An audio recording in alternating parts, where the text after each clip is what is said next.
Bine ai venit și mă bucur să te am aici alături de mine. Ce urmează pentru cei care sunt mai mult axați pe carieră? Și hai să vedem.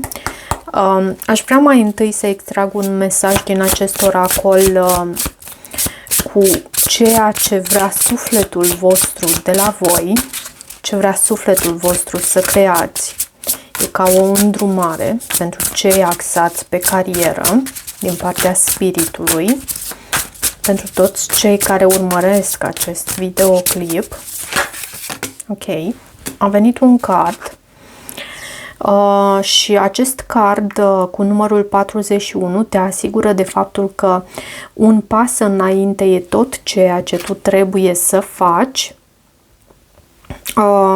De asemenea, avem numărul 29 de aici, care ne arată faptul că există un anume shift, o anumită schimbare, o anumită modificare și ți se cere ție să schimbi perspectiva înspre un nou potențial. Poate odată cu începutul primăverii, odată cu echinocțiul de primăvară și trecerea soarelui din zodia Pești în zodia Berbec, energia se schimbă cumva și este mult mai dinamică și vei reuși să fii... Peștii își au reputația lor ca fiind persoane mult mai visătoare, foarte intuitive, foarte creative, iarăși, însă mult mai visătoare și poate în care în sezonul peștilor nu a existat atât de multă acțiune cum se arată acum, în această perioadă. În acest moment, iarăși, momentul prezent este foarte important pentru tine și avem numărul 47, numărul 41, 29 și numărul 47 și creator, elementul apă. Iarăși vorbeam despre pești, peștii reprezintă elementul apă. Oricum ar fi, din oricare spațiu tu ești îndemnat să creezi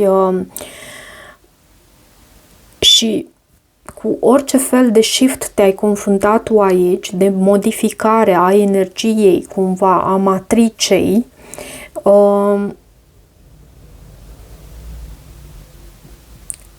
focusul și concentrarea pe momentul prezent este foarte important aici și tot ce ai nevoie să cunoști este că poți să faci un pas înainte și e suficient. Nu trebuie să cunoști toate detaliile planului tău. E important că tu ai o anumită viziune, însă nu trebuie să știi exact modul în care vei ajunge să îți împlinești acea viziune. Hai să vedem tarotul ce are să transmită și momentul prezent, să trăiești și să te readuci cât mai mult în prezent. Pentru că fiecare sezon, așa cum spuneam vorbind despre sezonul peștilor, sezonul berbecilor și apropo, la mulți ani tuturor celor care își sărbătoresc ziua de naștere în această perioadă, pentru berbecii din prima decadă mai ales,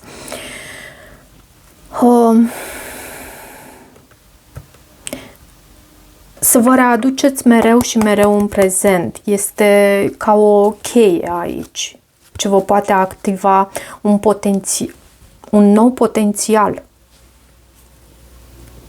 Ok.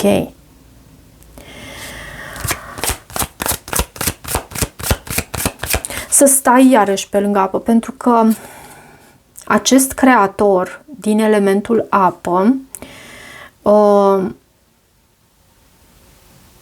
reprezintă acele persoane foarte intuitive, foarte creative, foarte concentrate și focusate pe relații, pe parteneriate, pe comunicare cu cei din jur. Mai mult decât celelalte semne zodiacale. Hai să vedem ce urmează pentru cei care sunt axați pe carieră, ce urmează să trăiți voi pentru cei care sunt, pentru voi cei axați mai mult pe carieră, ce urmează să trăiți voi. Uite, a venit eremitul și văd și împărăteasa aici.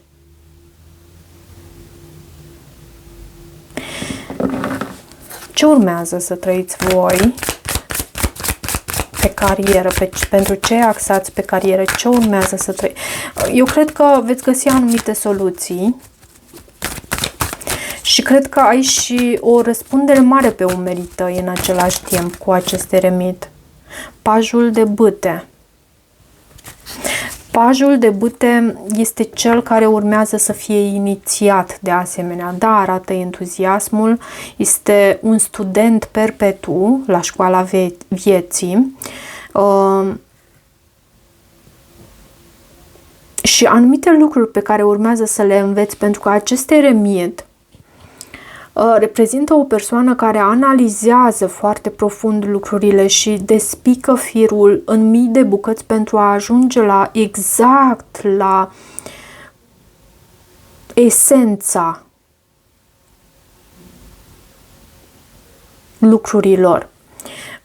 E o persoană înțeleaptă, văd simbolul, poate pentru unii simbolul bufniței este important. Bufnițele, sunteți conectați cu acest simbol și îl aveți în viața voastră.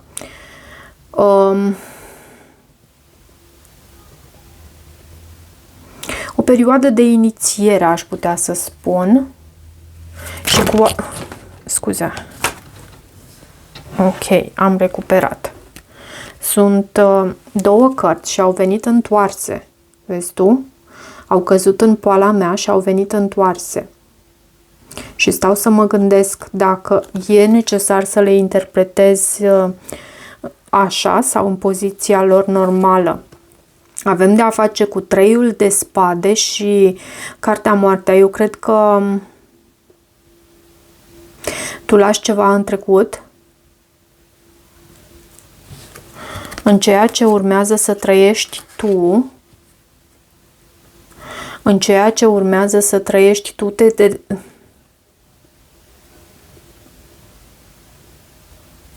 De ce aceste cărți în poziție inversă? De ce aceste cărți în poziție inversă pentru cei care sunt axați foarte mult pe carieră în această perioadă?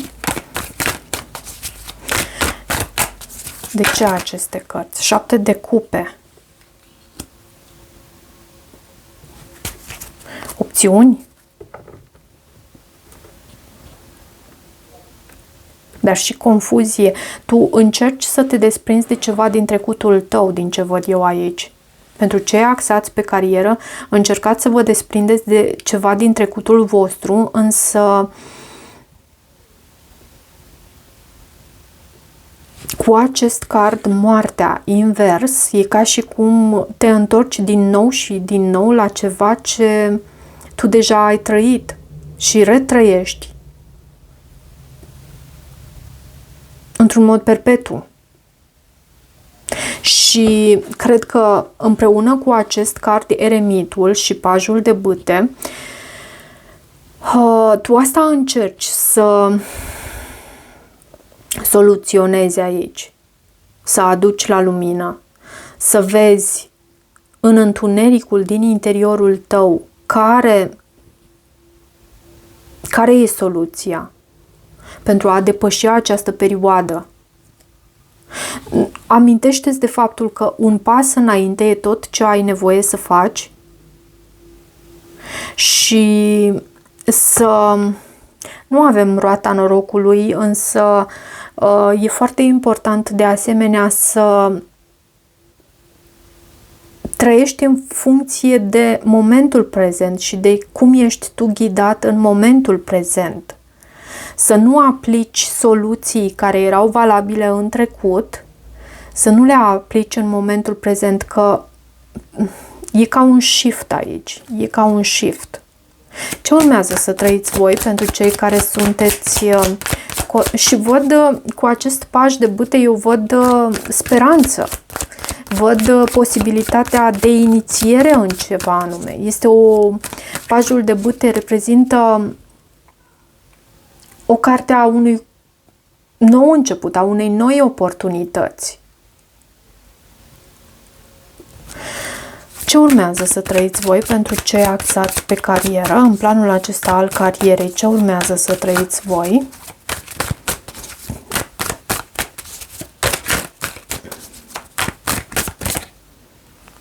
Și știți ce mi-a mai venit acum? Văd și împăratul. Ce mi-a mai venit acum cu acest 7 de cupe?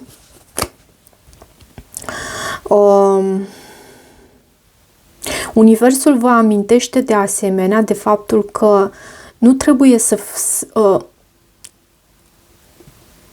să stați în suferință, adică într-un mediu toxic, acolo unde nu e de voi. Poate pentru unii aveți dorința aceasta de a vă găsi un alt job și Universul vă amintește că există soluții, există opțiuni pentru voi. Există poate mai multe uși care se pot deschide, însă e necesar să... Asta nu înseamnă că renunți la jobul tău și gata, vreau să văd care sunt opțiunile mele, nu. Încearcă să testezi terenul dinainte, să vezi ce se întâmplă dacă încerci să îți faci un CV pentru un anume loc de muncă. De asemenea, foarte mult axează-te pe educație, pe cursuri de formare profesională. Și avem împăratul aici, poate un șef, un superior, pentru că împăratul reprezintă și aceste lucruri. Poate fi relevant pentru tine. De ce împăratul în ceea ce... De asemenea, împăratul este persoana care preia frâiele asupra vieții sale, preia controlul asupra vieții sale. E persoana care este în control și uite cât este de în armură și cât de protejată este această persoană și în același timp sigură pe sine, puternică,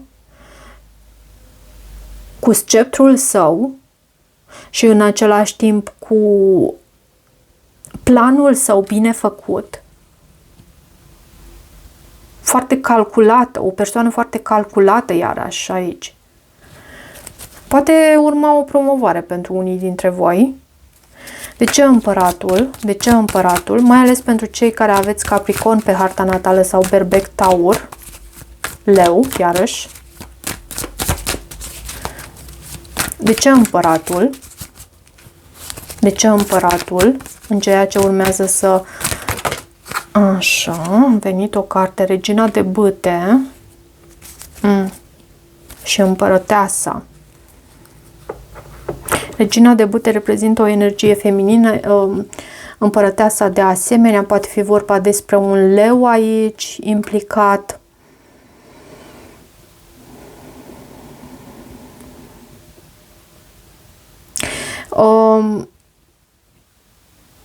Regina de Bâte și Împărăteasa aici poate da naștere unui proiect.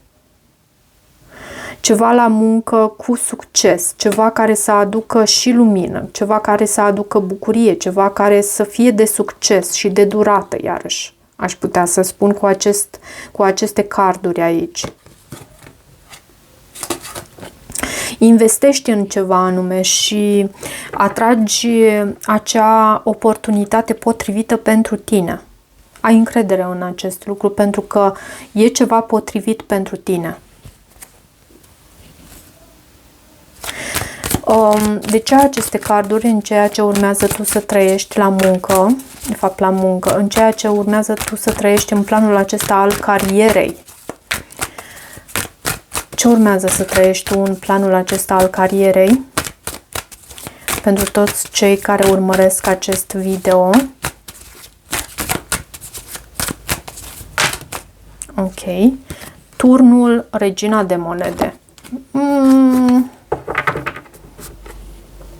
și regele de spade. Aici văd o dinamică între energiile acestea feminine și turnul poate reprezenta un scorpion, iarăși.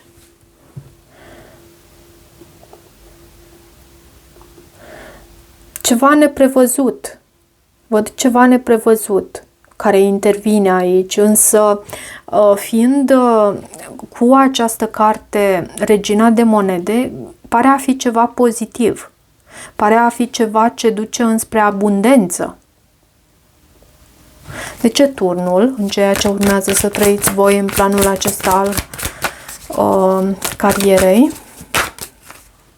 9 de bâte. Și 6 de cupe. Cineva din trecut intervine aici. Posibil pentru unii dintre voi să întreprindeți o anumită acțiune pentru un anume proiect. Să, nu știu, să cereți acordul șefului, superiorului vostru. Însă văd că poate să intervină aici cineva și e cineva din trecut, e cineva care poate să aducă lucrurile pe pauză cumva, poate să aducă o anumită așteptare aici, pentru că, uite, avem și temperanța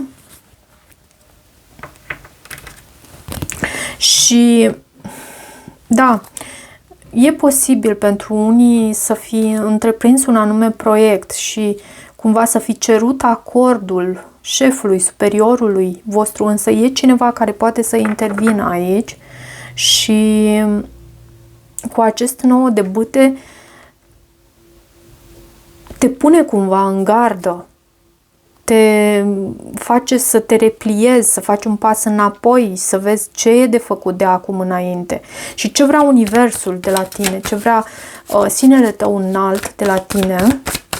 Ce vrea sinele tău înalt de la puterea, să rămâi puternică, puternică, indiferent de cine ai fi tu, cu acest card puterea să rămâi puternică. Ce vrea sinele tău înalt de la tine? De ce acest card puterea? Ce ai putea tu să faci în această situație? 7 de spade și pajul de monede și regina de cupe aici la baza pachetului. E ca și cum se anunță aici niște energii, cineva care intervine, cineva care acționează într-un anume fel, această regină de monede și care parcă aduce această energie karmică care te pune în gardă și în același timp îți mobilizează toată tăria și puterea interioară pentru a depăși ca un fel de obstacol aici.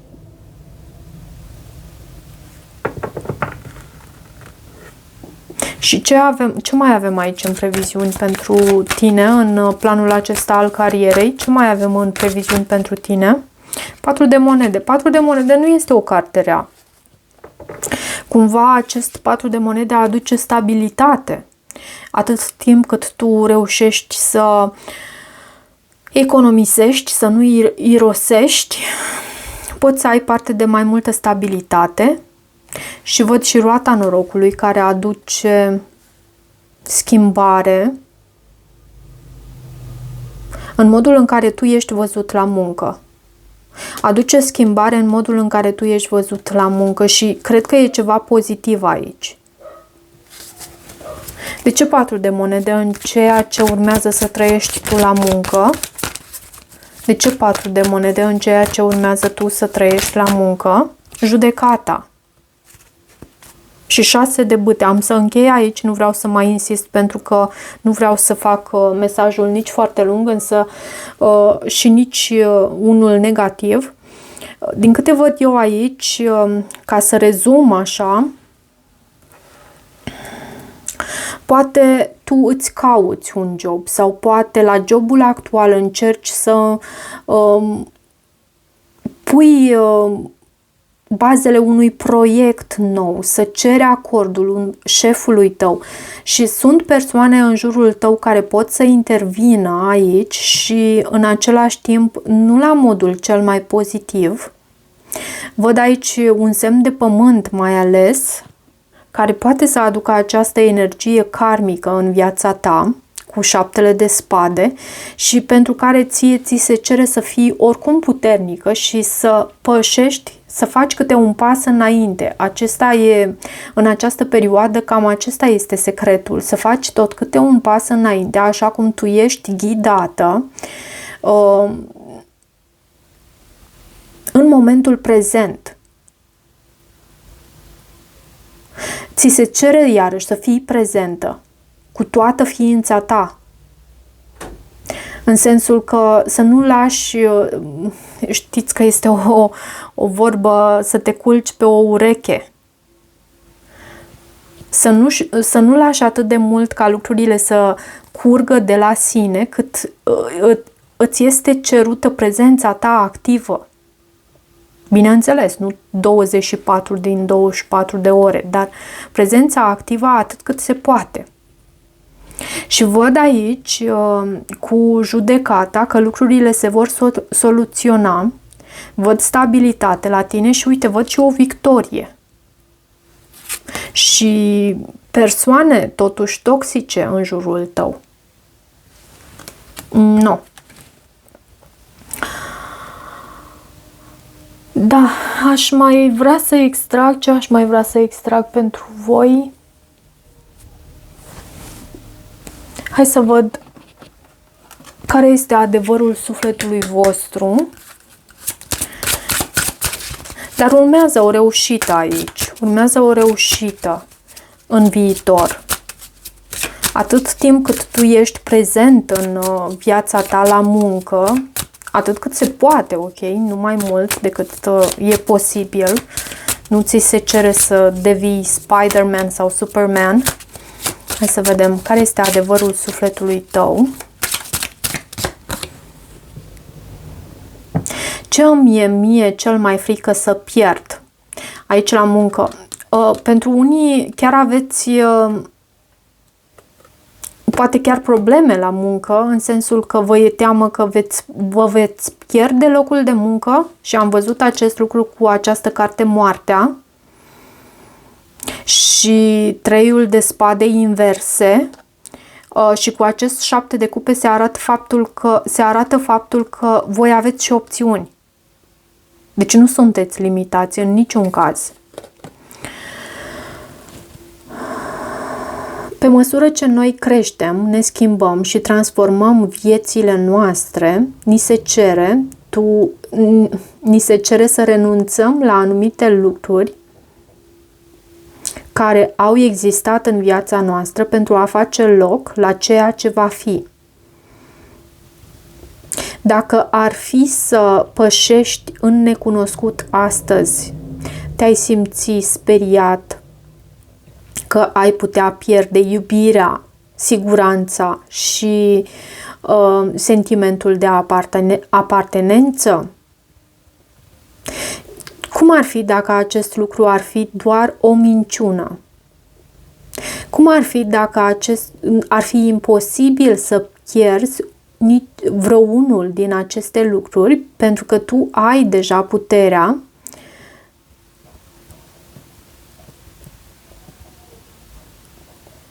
să îți oferi tot ceea ce tu ai nevoie ție însuți.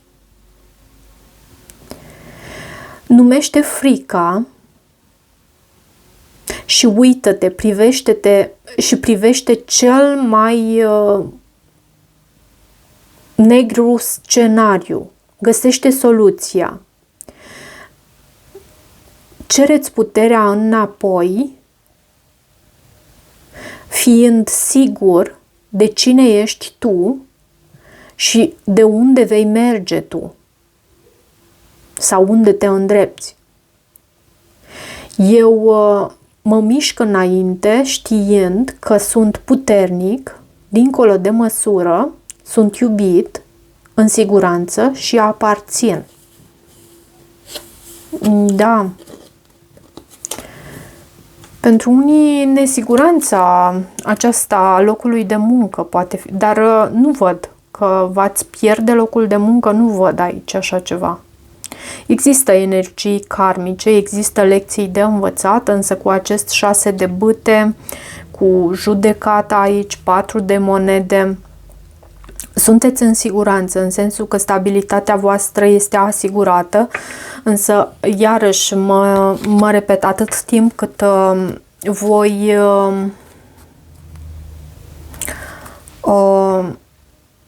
sunteți prezenți acolo la locul de muncă și nu doar cu trupul, ci și cu spiritul, pentru că văd și această regină de bâte. Ok, dragilor, cam atât pentru această citire. Am să o încarc cât de repede pot și am să... bineînțeles, mai întâi va fi disponibilă pentru membrii canalului, dar peste 6 ore va fi disponibilă și public.